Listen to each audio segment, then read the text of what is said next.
هل جزاء الإحسان إلا الإحسان۔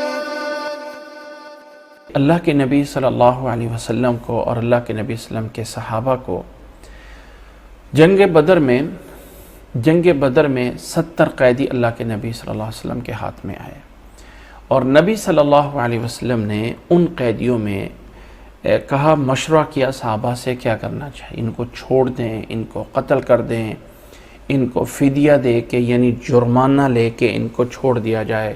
جس کو اس وقت فدیہ بولا جاتا ہے، وہ لے کے انہیں چھوڑ دیا جائے، کیا کیا جائے۔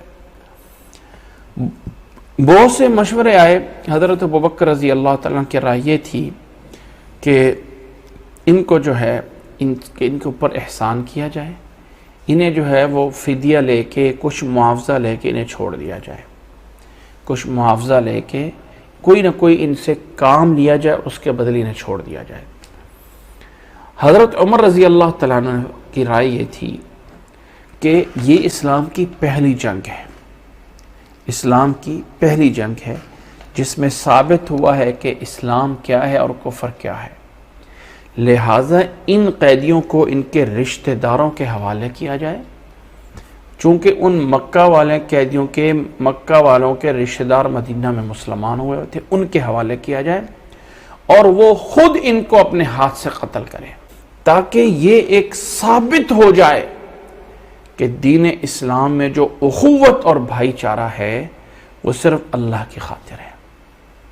لِيُحِقَّ الْحَقَّ وَيُبْطِلَ الْبَاطِلَ، تاکہ حق کا حق ہونا ثابت ہو جائے اور باطل کا باطل ہونا ثابت ہو جائے، اور پیچھے والے لوگوں کے لیے اور اہل عرب کے لیے عبرت ہو جائے کہ مسلمانوں کے سے لڑنا کوئی آسان کام نہیں ہے۔ اور اللہ کو بھی یہی چاہیے تھا، اللہ تعالیٰ کو یہ بھی پسند تھا۔ اب پہلے سے حکم آ چکا ہوا تھا کہ اگر آپ کے پاس جنگی قیدی آ جاتے ہیں تو آپ ان کو کسی بھی طرح احسان کر کے چھوڑ سکتے ہو، تم انہیں احسان کر کے چھوڑ سکتے ہو۔ یہ اللہ نے پہلے جو ہے وہ اس میں قانون دیا ہوا تھا، فَإِمَّا مَنًّا وَإِمَّا فِدَاءً، کہ چاہے تم انہیں جو ہے وہ احسان کر دو یا انہیں فدیہ لے کے انہیں جو ہے چھوڑ دو، یہ اللہ تعالیٰ کی طرف سے پہلے اجازت موجود تھی۔ اب نبی صلی اللہ علیہ وسلم نے جب یہ اس میں آپ صلی اللہ علیہ وسلم کی رائے حضرت ابوبکر والی آئی اور فیصلہ ہوا کہ ان قیدیوں کو فدیہ لے کے چھوڑ دیا گیا، اللہ تعالیٰ کو یہ بات پسند نہ آئی، جس طرح کے یعنی زیادہ پسند نہ آئی، تو اللہ نے ان آیات میں وہ تبصرہ فرمایا کہ کسی نبی کے لیے یہ لائق نہیں ہے کہ اللہ تعالیٰ جب اس کو لڑائی میں غلبہ دے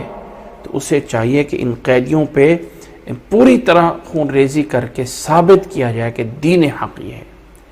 تم دنیا کے اس تھوڑے سے فائدے کو دیکھ رہے تھے اور اللہ تعالیٰ آخرت میں اس دین کو پختہ کرنا چاہتا تھا، اور اللہ تعالیٰ غالب حکمت والا ہے۔ فرمایا لولا کتاب من اللہ سبق، اگر اللہ تعالیٰ کی طرف سے ایک کتاب، ایک لکھت، اور وہ کیا ہے، جیسے سورۃ محمد میں آگے اللہ تعالیٰ نے فرمایا فَإِمَّا مَنًّا وَإِمَّا فِدَاءً، کہ قیدی پکڑنے کے بعد تمہیں مرضی ہے اس کو احسان کر کے چھوڑ دو یا اسے جو ہے وہ تم فدیہ لے لو، یہ اجازت ہوتی ہے، یہ پہلے سے آ چکا ہے قانون۔ اگر یہ نہ ہوتا تو یہ جو مشورہ تھا اس کے بدلے بہت بڑا عذاب یا بہت بڑی مصیبت آ سکتی تھی اللہ تعالیٰ کی طرف سے۔ لَمَسَّكُمْ فِيمَا أَخَذْتُمْ عَذَابٌ عَظِيمٌ۔